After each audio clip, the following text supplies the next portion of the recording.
واحدهای طول که اینا رو باید بشناسیمشون و همینطور تبدیلشون به همدیگر رو هم یاد بگیریم.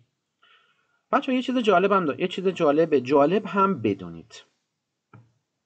توی تبدیل واحدها اگه بچه‌ها ما بخوایم از واحد بزرگتر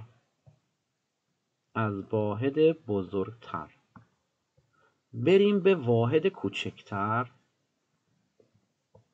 از بچه‌ها ضرب استفاده میکنیم و اگه واحد کوچکتر رو بخوایم تبدیل کنیم به واحد بزرگتر باید تقسیم کنیم. چطوری؟ یعنی این. اگه ما خواستیم بچه‌ها متر رو تبدیلش کنیم به سانتی متر، از ضرب استفاده میکنیم.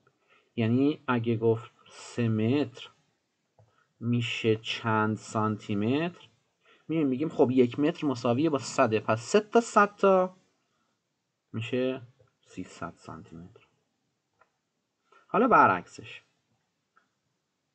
اگه به همون گفت که 25 سانتی متر میشه بچه‌ها چند متر، من انگلیسی‌هاش هم کنارش رو می‌نویسم که کم کم ذهنتون عادت کنه.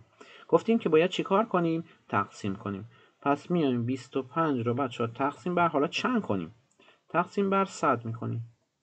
پارسال یاد گرفتیم که 25 تقسیم بر 100 همون 25 صدمه. پس میتونیم اینجا بنویسیمش 25 صدم. به همین سادگی. خیلی آسان. پس این یادتون باشه. اگه واحد کوچکتر خواست بشه بزرگتر، تقسیم. اگه بزرگتر خواست بشه کوچکتر، ضرب. این درباره طول بود. بریم درباره مساحت که خیلی بیشتر کار میبره حرف بزنیم، که خیلی هم جالبه. توی کتاب با عنوان سطح این نام برده که همون بچه‌ها چیه؟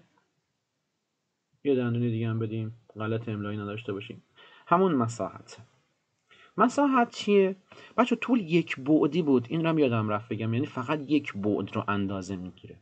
اما سطح یا مساحت 2 بعد رو اندازه میگیره. مساحت مقدار فضاییه که یک شکل اون رو در بر گرفته، اون رو میپوشونه. به این میگیم مساحت بچه‌ها. که تا الان فرمول های به دست آوردن مساحت اشکال هندسی رو یاد گرفتیم. به عنوان مثال میدونید اگه ما مربع داشته باشیم، برای اینکه مساحتش رو به دست بیاریم یک ضلع رو ضرب در خودش میکنیم. یا اگه بچه‌ها مثلا ما مستطیل داشته باشیم، برای اینکه مساحتش رو به دست بیاریم طول یعنی این خط بزرگه رو ضرب در عرض یعنی این خط کوچولو میکنیم. اینطوری میتونیم مساحت رو به دست بیاریم. مساحت یا سطح بر حسب بچه‌ها مربع بیان میشه. چی مربع؟ مثل بچه‌ها متر مربع، سانتی متر مربع و حتی بچه‌ها میلیمتر مربع. بزرگتر از همه اینا کیلومتر مربع، که وقتی میخوایم مساحت یک شهر رو بگیم بر حسب کیلومتر مربع، یا حتی مساحت یک کشور رو. و هر واحدی که توی بچه‌ها بخش طول خوندیم میتونیم یه مربع بهش اضافه کنیم. میخوام اطلاعات بیشتری درباره اینا داشته باشیم. وقتی میگیم متر مربع یعنی مربعی که مساحتش 1 متره. خب بیایم یه مربع بکشیم بچه‌ها. این مثلا یه مربع باشه. خب این مربع بچه‌ها اگر بچه‌ها ضلعش 1 متر باشه، به من بگید مساحت این مربع چی میشه؟ آفرین. فرمول به دست آوردن مساحت مربع چی بود؟ 1 ضلع ضرب در خودش. پس میشه 1 ضرب در 1 که مساوی میشه با 1. حالا این 1 با این 1 فرق داره. چه فرقی داره؟ اینا طول بودن، یعنی 1 متر. از اینجا تا اینجا اندازه گرفته بودیم، این ور تا این ور شده بود 1 متر. اما این 1 متر 1 متر مربع. پس وقتی میگیم مساحت یک شکل، یک زمین کشاورزی، یک خونه یا هر چیز دیگه ای 12 متر مربع، 25 متر مربع، یعنی توی اون زمین میتونیم 20 تا از این مربع رو پیدا کنیم. سانتی متر مربع مثل همینه، یعنی مساحت بچه ها مربعی که همه ضلع‌هاش 1 سانتی متر باشه. اگه 1 سانتی متر باشه خب مساحتش میشه چند؟ این که میشه متر مربع.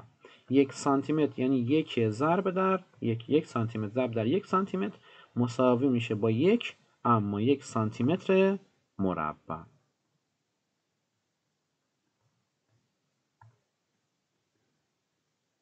تو هم نوشتیم. میشه 1 سانتی متر مربع.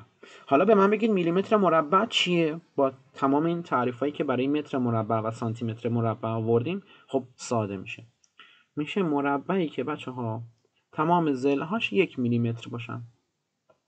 وقتی 1 میلیمتر طول ضلعش باشه مساحتش میشه 1 میلیمتر ضرب در 1 میلیمتر که جوابش میشه باز 1، اما میشه 1 میلیمتر مربع. کیلومتر مربع هم که خیلی بزرگه، یعنی یک مربعی که طولش یا حالا اضلاعش همش 1 کیلومتر باشه. 1 کیلومتر ضرب در 1 کیلومتر مساوی میشه با 1 کیلومتر مربع. یه واحد دیگه هم توی کتاب براتون معرفی کرده به نام بچه ها هکتار.